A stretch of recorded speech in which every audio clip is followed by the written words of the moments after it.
Welcome to the Bruce Williams channel.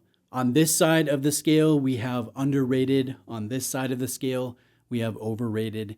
And I'm going to rank 3 awesome sport chronographs, one from Omega, one from Zenith, and one from Breitling. We're going to talk about how underrated or how overrated these different designs may be in their current iteration in the watch market.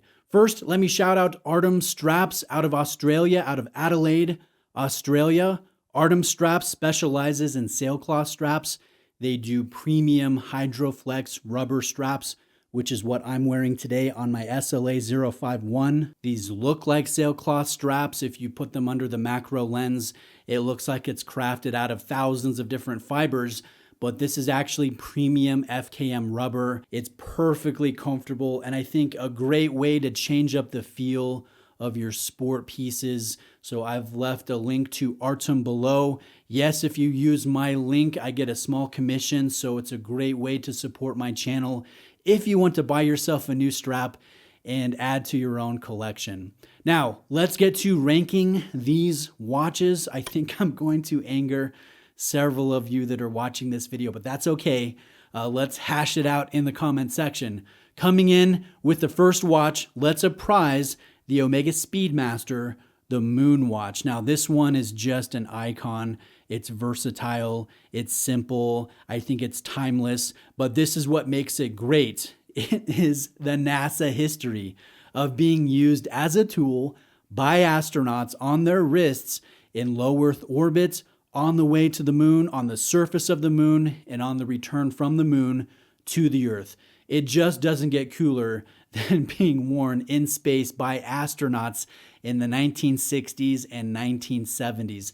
Imagine a watch that is tough enough to be strapped on the outside of a spacesuit and endure the non-atmosphere of the moon, the harsh, direct sunlight with the high temperatures that are associated, or the sub-zero temperatures when it's in shadow. I mean, it just doesn't get cooler than being used in space. And so that's why the Speedmaster is nearly at the top of almost every watch collector's list for a watch that they want to try at some point in their collecting journey. Yes, some of it is the timelessness, the simplicity of the design, but let's be honest, most of it is the awesome space history as being the official moon watch. Now, here's a question. Do all of the multiple limited editions and special editions and just different versions that Omega has done over the years, does all of that devalue the coolness factor or the underrated factor of the moon watch? Is it kind of boring? Is it getting a little bit passé? Is it being overdone? And to that, I would say no. If you were in charge of Omega and you had the history and the design of the Speedmaster, you better believe you would be doing exactly the same thing, if not doing even more versions and iterations and additions because the watch is that cool. So I would say it has maybe a slight effect in bringing it not to the absolute edge of the scale, but yes, the Speedmaster, the Moon Watch, it's an underrated piece and everyone needs to try one at some point in their watch collecting journey. Now let's talk about Zenith. I'm going to talk about the Chronomaster Sport. This one is far more expensive than the Omega. The Omega is about $7,000 or $8,000, depending on if you want a sapphire sandwich or the original Hesalite version with the closed case back.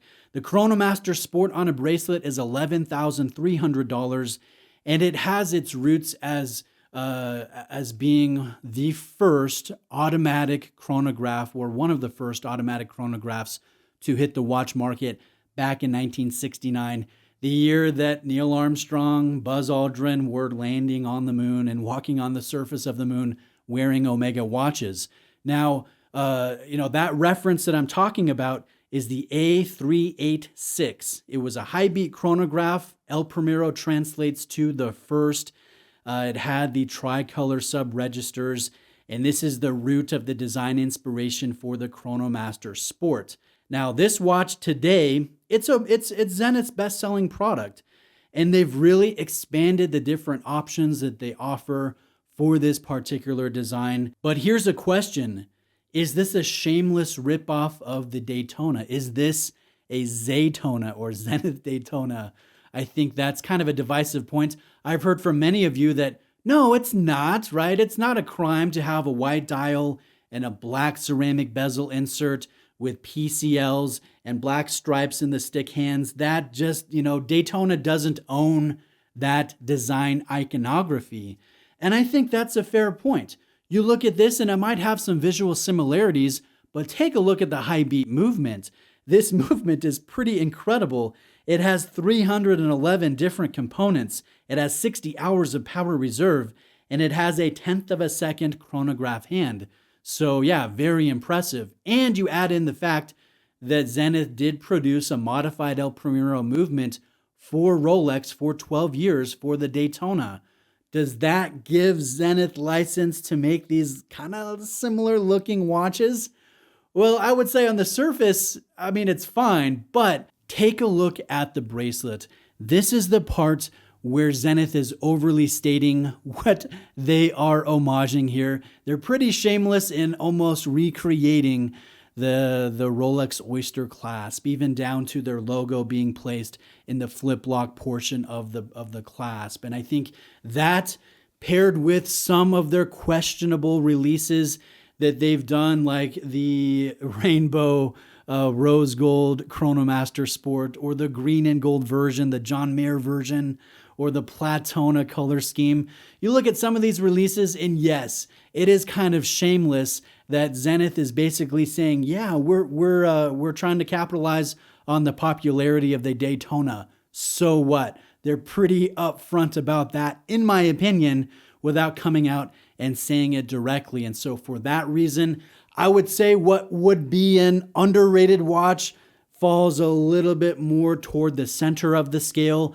I wouldn't call it overrated because it's a pretty incredible chronograph. It has some uniqueness to it, but that Rolex influence, I think it's bringing it down. But let me know what you think in the comments below. Now let's go to the last watch that we are going to rank today, and that is the Breitling Navitimer.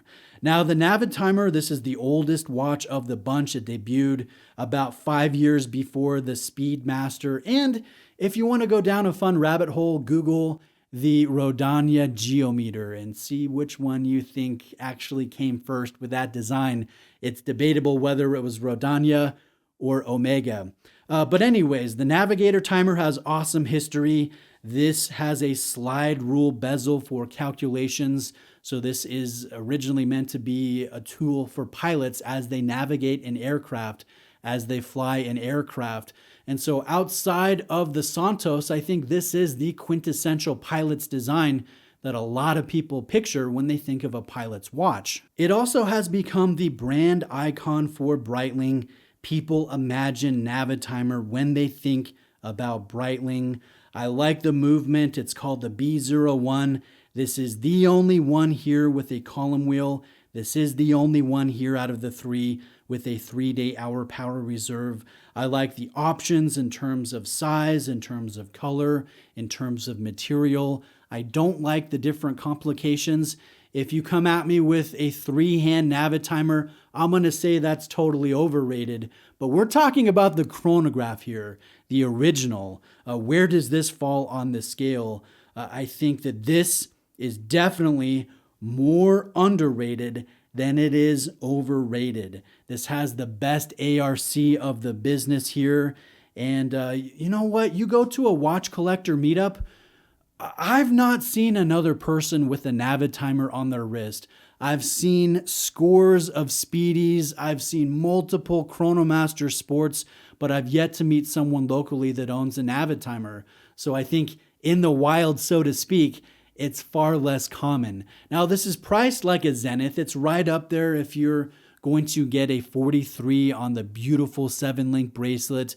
That's nearing $10,000. It's not quite as high as Zenith, but it's pretty pricey. The best thing about Breitling, though, is you can get great discounts new. They're very affordable on the gray market, or better yet, if you go on the used market, you can score some pretty incredible deals. So it ends up being a very attainable, iconic chronograph with amazing history. And so for those reasons alone, the fact that it is original, it's not found as much, but it's still a brand icon, I think that this is more underrated than it is overrated. So I would rank it over here, Zenith, Breitling here, and then the Omega up here. But tell me what you think. Tell me where I'm off base. Please place all of that in the comment section below.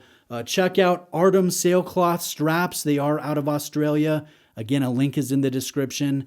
Like this video if you appreciated it, and let me know what watches you would like to talk about next on this sliding over-under scale. Thanks for watching. I'll see you next time.